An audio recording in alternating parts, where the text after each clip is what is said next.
Ken, he says, Dutch, sometime in the 1980s... No, go ahead. You were tag team champions with Tommy Rich. The storyline was Tommy was always late to matches and you were defending the titles yourself, or Tommy would run in to do a save and you turned on him. What was the story behind this turn in your character? The whole setup just seemed strange. Was it a way to turn you heel quickly? So this is Memphis, yeah? What was his name? The writer-inner was Ken and Tommy Rich was your tag team partner.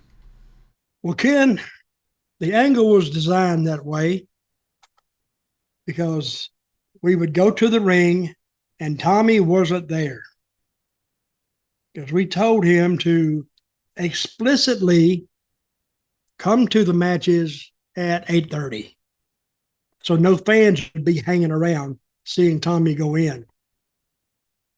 Because they can say, oh, I thought he's here. Nobody ever said that because, we covered that. That's the little detail that you miss, I think, sometimes. And then I would be going against two guys trying to defend the tag team belts because I would try to get it, called off. But the referee said, no, it's booked.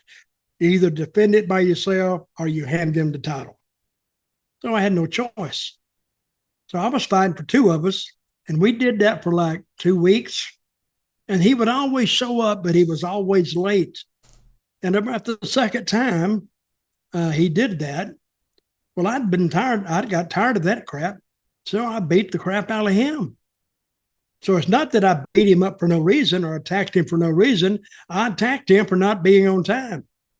And then we went on TV and then we did an angle with it. We did pretty good with it. So not to sell out business, but I thought it was an actually an angle that kind of made sense. What would you do if you had a guy you were sharing this podcast with, but he was always late? He'd come in about halfway through the podcast, and he's supposed to be here from the beginning. Well, you'd be saying, damn, I should do it by myself then. I was saying that'd be a pretty boring podcast without you. But I'm saying, say anybody's job, you're a mechanic, but the guy don't show up and you're doing all the work while he's gone. Well, you get pissed off too, especially if he was getting paid. And I assumed he was getting paid as much as I was, but I was doing most of the work. So to me, whether it seems strange or not to you, it didn't to me. So what's his name again? Ken. In fact, why don't we watch it? Ken. I've got the video here. Why don't we watch it together? What is it? You breaking up with Tommy Rich. On TV? Yeah. Okay, go ahead. One sec. Right, here we go. Audio, keep it low. And Tommy Wildfire Rich won the Southern Tag titles from the Nightmares right in the ring right here. Unfortunately, an event took place up in Louisville, Kentucky, which we'll be showing you some of it in just a moment. Let's bring you in. Tommy, I was shocked, to be perfectly honest about it. Okay, let's call just like it is out here. Me and Tommy Rich are no longer the Southern Tag Team Champions. That's right. Because they're calling it a severe falling out, and that's exactly what it was. Now, we're going to have a tape in just a minute for you people to view, and this happened a few days ago in Louisville, Kentucky. Now, a couple of weeks ago, I had a match, me and Tommy, against the Nightmares right here in this ring. That's true. And Tommy didn't show up. Title defense. Didn't show up. Championship. Because he said he was booked in Atlanta or whatever, right? Right. I accepted the explanation. We went on, right? Now we go to Louisville, Kentucky.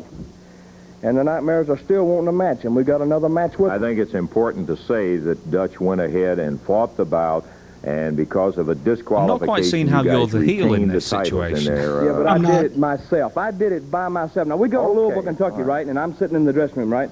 And I called Tommy early in the day, and I said, Tommy, leave early. And I get up there because I didn't want to repeat of what happened here on TV. And I got up there, and I sit in the dressing room, and it's matches start at 8 o'clock, and it's 7:15, no Tommy, 7:30, no Tommy, 8 o'clock, no Tommy. So I go to the promoter, and I keep moving the match back and back and back and trying to give him time to get there. And we get to the ring, and there's still no Tommy Rich. And the Nightmares are saying, well, you're going to have to forfeit the belt. And you know me well enough to know I'm not giving nobody nothing. They got to come through. That's true. So I go ahead, and I wrestle the match by myself again. You're agreeing with yourself from 40 years ago. This wasn't the first time I've done it. This is the second time I did it. And, one time, you might accept the explanation, but the second time I think that's a little too much. Now, Tommy Rich, I'm going to say one thing about him. He's an excellent wrestler. He's a fine wrestler. But you know what's wrong with Tommy Rich? Tommy Rich won't show up. And I'm getting sick and tired of going in the ring and doing my work and doing his work too. When you're a team, you got to work together. You got to cooperate. You got to communicate. And Rich is not doing that. I think you exaggerate a little when you say Tommy Rich won't show up. Now, Tommy has been a national star. You Dutch saying he's going.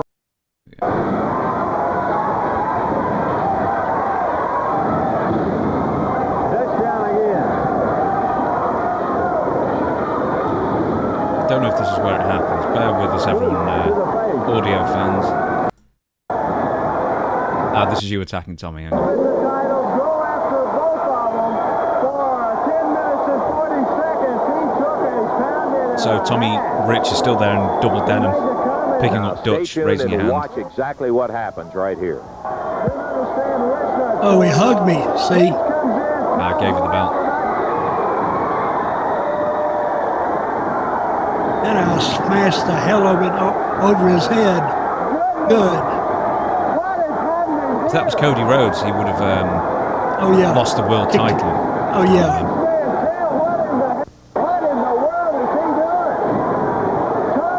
It's forward through. Does it go to you again? I think it just goes to Lance. At least in my opinion, I'm not siding with Tommy. I think Dutch did get a little extreme on it. But Dutch, of course, is a loner. Dutch is a one-way guy. He tells you just the way he thinks it is. And he handled it the way he thought. But the ultimate result is that they abdicated it. Dutch refused ever to wrestle again. He said, no, postponement, no, don't wait 30 days. I'm through. I'll never wrestle with him. It's funny, I mean, I know we've said this before, but when you're a good guy or a bad guy, there's very, very little difference in your presentation. Is that on purpose? No, that's the way I work. I'd see I don't look like a baby face. But I always my heel work, I was just aggressive. When I was a good guy, I was aggressive. And the people, they kind of responded to that. So I just kept it the same way.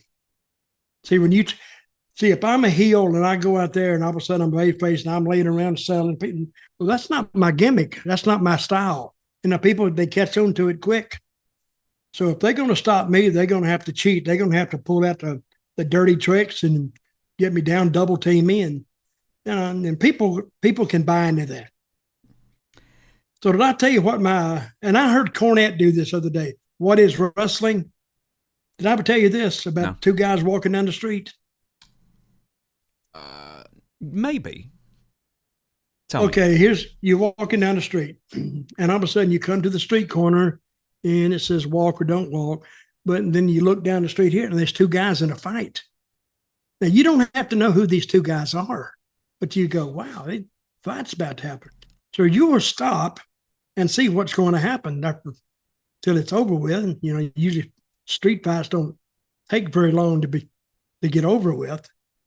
So, and finally they start fighting, and then people come in and break them up or whatever. And then you can cross the street and continue to go about halfway down the next block. You stop and think, damn, I wonder what that was about. That's what wrestling is. But wrestling gives you a reason that they fought beforehand. Now they fought. Now they're going to come and fight in front of you again. You go buy a ticket. That is what wrestling is. And if you heard a story, it might really get interesting, like the guy went out with the guy's wife or this, that, and the other. Well, yeah, he needs his ass kicked.